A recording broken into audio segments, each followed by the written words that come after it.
जुंगशाही मां रिपोर्ट करे विया हुज़ूर अहमद ब्रोही। जुंगशाही जे कोहिस्तानी इलाइक़े साख़ू जोखियो हालत जो मेन रोड रस्तो केतिरे ई अरसे खां तबाह हाल बणियल। ॻोठाणनि जूं साफ़िन सां ॻाल्हियूं।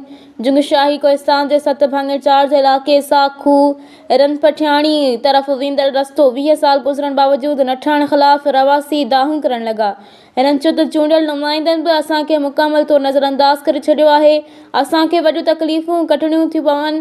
केतिरा ई दफ़ा सोशल मीडिया प्रिंट मीडिया वसीले हिननि खे आगाह कयो आहे पर कंहिं बि सार न लधी आहे या नोटिस न वरितो आहे।